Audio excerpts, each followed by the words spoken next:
Hello and welcome to Ready Bet Action. We are here for week 1 of college football.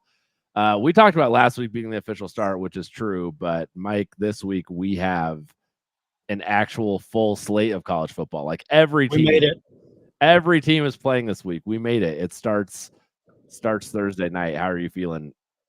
Oh man, I'm so psyched. That's all I can say is I'm just freaking psyched. But I mean, you went to a game last weekend, so I I mean, how did. are you feeling? It was great. I mean, New Mexico ended up losing in terrible fashion, but that's pretty consistent with the Lobos. I wouldn't call myself a fan, so it was awesome going, man. Like the environment was great. It's probably the most people that will be at a Lobos game all year. There were a ton of Montana State fans there for the size of Yeah, the game, so it was cool. It felt like a real college football game. So I'm heck excited. yeah, I sold my CU tickets for Thursday night because I'm not able to make it up to Boulder, but womp. I'm excited for the game, and that's what's going to get us started here, as you can see on the screen. Before we jump into that, though, don't forget to follow us on TikTok, Instagram, X, and wherever you get all of your podcasts. Hit like, subscribe, and all the good things that you're supposed to hit. And we can dive straight into these picks because we got 10 of them. There's a lot of games, and honestly, it feels like we only have 10 of them because there's a lot of games to pick from. I So wanted to do like 20, but I had to kind of reel it in somewhere. yeah, it's tough. It's tough picking the quality ones and finding the value. It's not quite as easy as going through the NFL slate. But let's start with the North Dakota State Bison versus the Colorado Buffaloes, which many people say are actually bison. So we have a bison on bison crime happening in Boulder. This line actually has moved up. It was at 59.5. Yesterday and this morning I see a 60.5, which is great because I'm taking the under in this game. I got this game as an under mostly due to North Dakota State losing their top 2 running backs and wide receivers from last year. They're returning a quarterback, but their entire O-line is quite the rebuild this year. Still going to be a real big challenge for the Buffs. This is one of the best defenses, the best defense in the FCS, and it's always kind of their pride and joy. Like they have this really amazing defensive line, and they're going to give the Buffs offense a lot of fits. So I don't see Shedeur having some crazy game that people would think he would against an FCS school, but I do think the Buffs are going to win, and that North Dakota State has a bit of a hard time scoring with their like 2 quarterback system enough to keep us under 60. That's a too high of a number for me. I think it's that high because it's Colorado, and people in general, Colorado is going to have to score 50 points to win games this year, but this will not be one of them. So that's my take on that. I like it. How many points do you see Colorado actually putting up in this one? I can't. I think the thing was like I can't see you getting above like the mid 30s, and like I couldn't see North Dakota State getting you know up past like 20. So I just that's kind of where I put this game at. I don't think Colorado's going to. If they do get up, and there's even the possibility that you all talked about, like let's say CU does blow them out. You're going to sit Shedeur and Travis Hunter and get them ready for the next game. So there's multiple possibilities here where CU calls the dogs off, or it's a close. If it's a close game, this under will 100% hit. This will not be, and I Oh yeah, can't wait to clip this when this is wrong. But like this game to me will not be like a barn burner shootout if it is a close game, and it very well could be. But it's like it wouldn't be like a big high scoring college football game. It'd be because North Dakota State has like really shut down Colorado's offense and what they want to do. I like it. See That's if it that for me. offensive line can actually hold up this year. Yeah, I think so. There's a full offensive line, a lot more talent. Speaking of talent, though, you have a pick for Miami, which is one of the more talented teams in the ACC. Although, if you've heard us talk about it in our preview shows, maybe we're not big believers in Miami's coach, but they do have the talent. So, Man, they are loaded with talent this year, and they're bringing Cam Ward over, which is definitely an yes. upgrade at quarterback, which you guys talked about. You know, the thing for me with Cam Ward, I mean, they're in the swamp. This is a debatably probably the toughest environment he's going to have played in his entire career, Oh, and absolutely. probably the toughest environment he's going to play in all year. Yep. So I think the question is how does he come out? If he comes out strong and confident, and the rest of the team gets on his back and follows him, I think they're going to cruise through. I wouldn't be surprised if they won by 2 scores. But if they slow him down a little bit, the biggest thing for me is like Florida's pass defense last year was awful. We talked about it a little bit in the SEC preview show. They ranked 111th in passing coverage last year and 62nd in pass rush last year. And they didn't do a whole lot to kind of beef up the defense at all. So really, this is more about me hating Florida's defense than it is about me loving Miami. So I think Miami covers in a close one. But if Florida somehow starts getting picks, even though they suck at coverage, then tables could turn pretty quickly. But I'm jumping on Miami money line pretty heavy on this one. Yeah, I counted this as a loss in our SEC preview. Of this is a loss on Florida's schedule to me, so I completely agree. We're gonna jump back over. We're gonna talk about we got Coastal Carolina at Jacksonville State. Jacksonville State came in and had a 9-4 record in their first year in the FBS. I have a pick that kind of is similar to the one I made last year. Week 1, they won their first game in the FBS, but for this particular game, I really like them -2.5 against Coastal. I think Rich Rod just keeps rolling down there. I think Rich Rodriguez is actually a pretty good coach. I think the dude catches a lot of shit, but he's going to run the football, and they have their 2 returning running backs coming back. Coastal, on the other hand, is in a bit of a transition year. Like, they don't have Grayson McCall anymore. They got a new quarterback.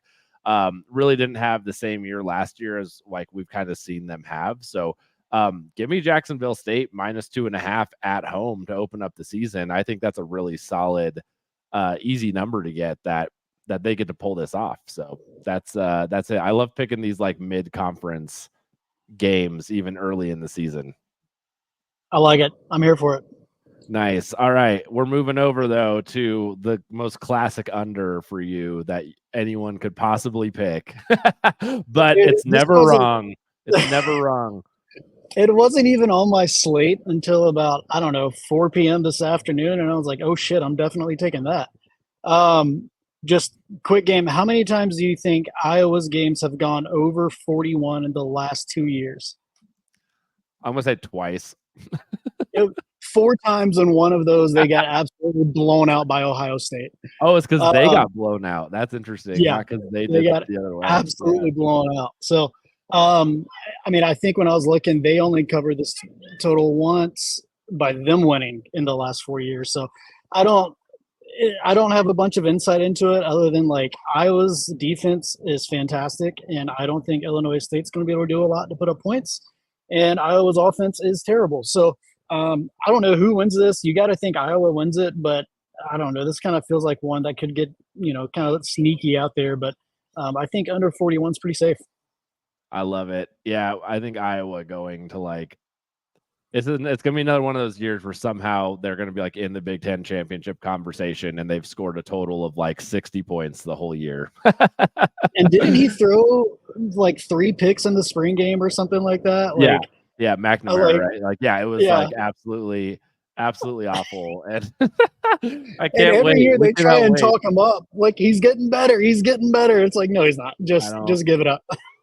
As a Colorado football fan, I would take Iowa's success every day and twice on Tuesdays.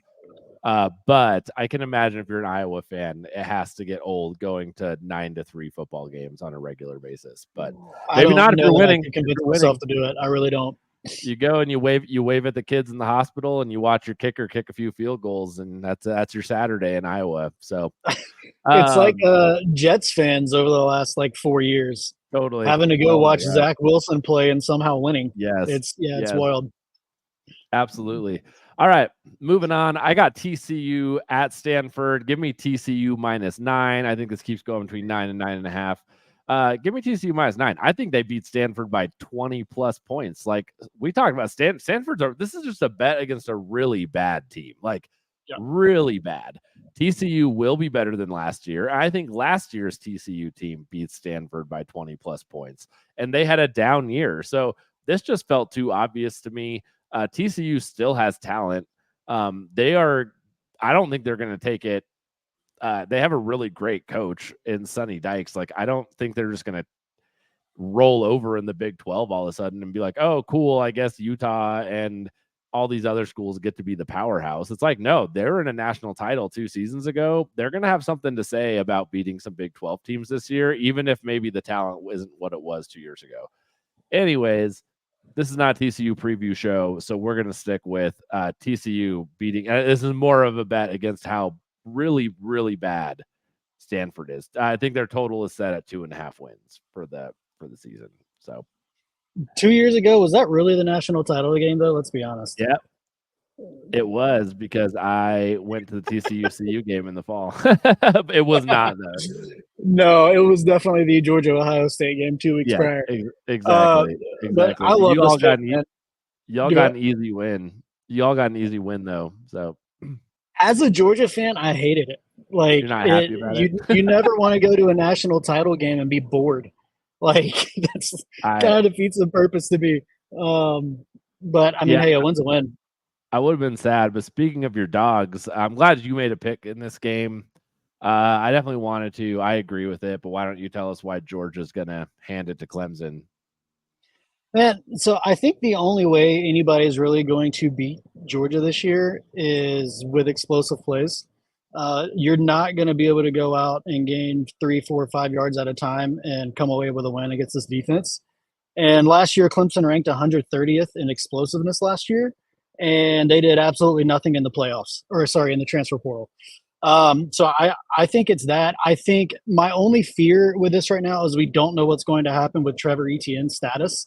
And we've already got one running back down. So if we find out that Etienne is going to be suspended, I might change this to just taking the under on the game, because at that point you are strictly relying on Carson Beck. We've got good depth at the back position, but nobody is near as explosive as Etienne. So I think we lose a lot of the chunk plays, and I think we just lose a lot of the excitement there. So if Etienne's there, I bought a few points to get it down to -10. I think the line currently is sitting at -13.5. Okay. So this gives me a little bit of a safer bet here. And if Etienne's not there, just give me the under. I like it. I love it. I'm gonna be watching that game. I will be glued to that game this week for sure. All right, let's move on to lesser game. I'm picking all these like really terrible against all these really terrible teams. Similar to why I picked against Stanford, I'm picking against Northwestern. I'm picking this because I said I would in the Big Ten preview show. I said Miami of Ohio is going to beat Northwestern at Northwestern, and I'm sticking to my guns, baby. We're sticking to it. You can get this money line at +124. Honestly, I think it's going to get worse. They are a really good MAC team. Miami of Ohio is a really good MAC team, returning like everybody.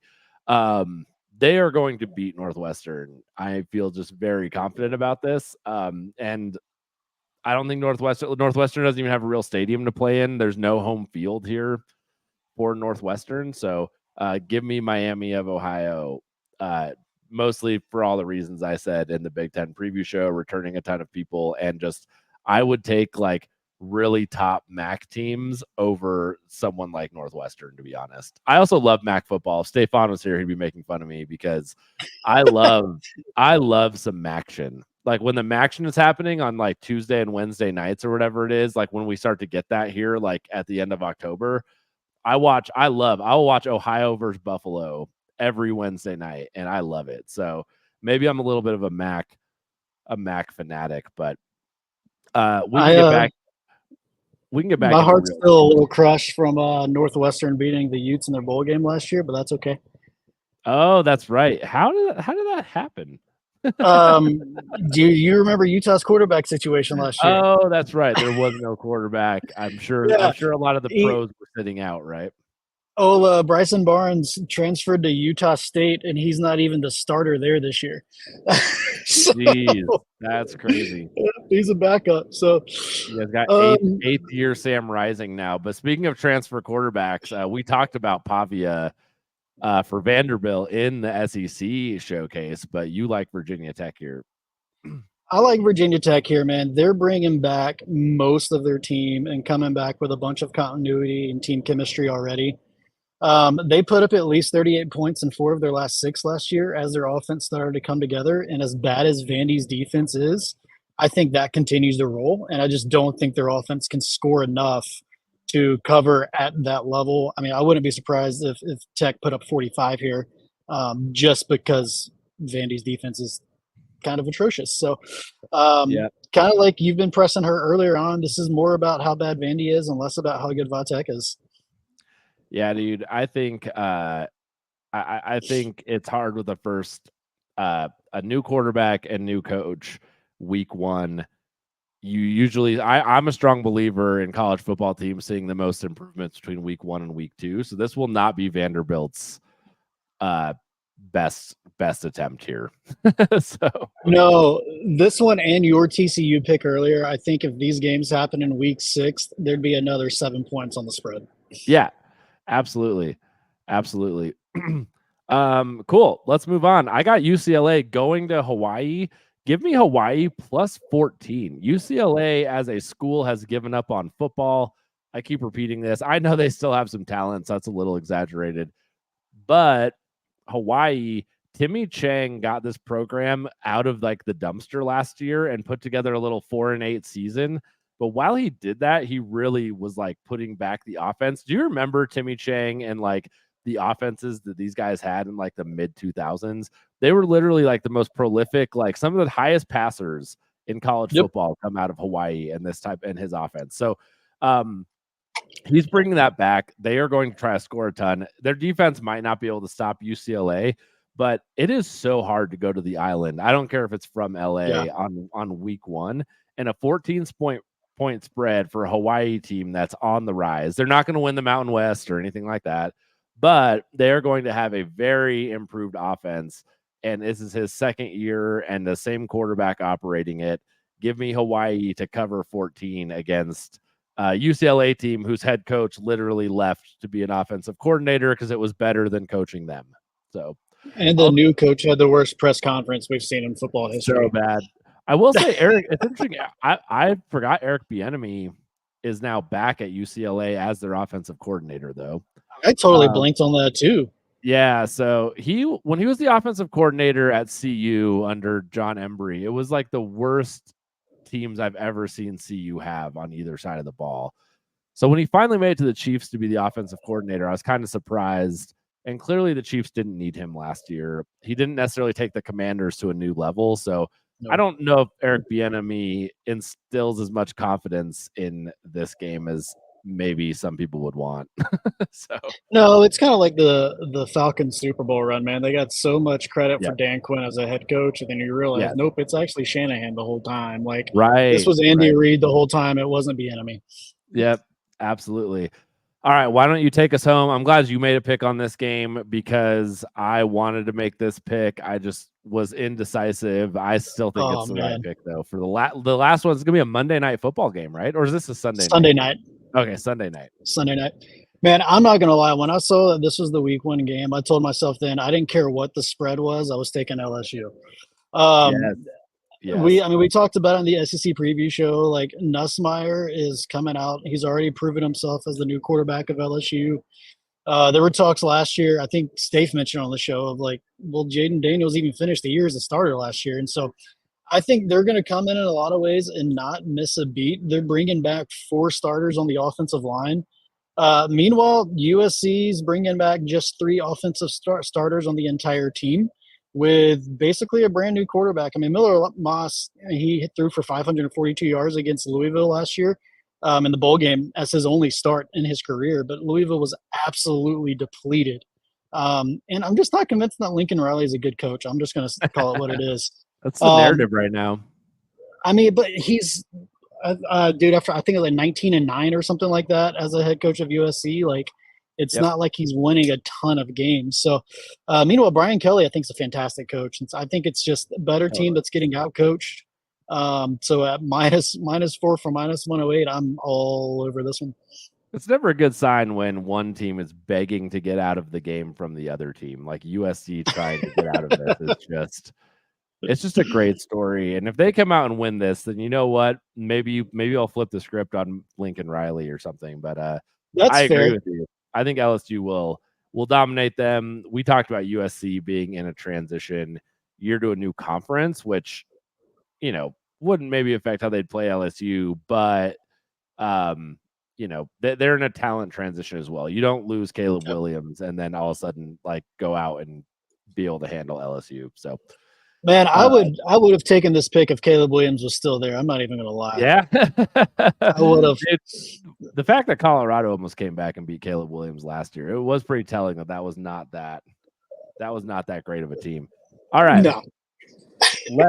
let's get to this part of the show where we run it down. We have 10 picks for you for college football week 1. I will run through my 5, and then Mike, you can run down your 5, and we will get out of here.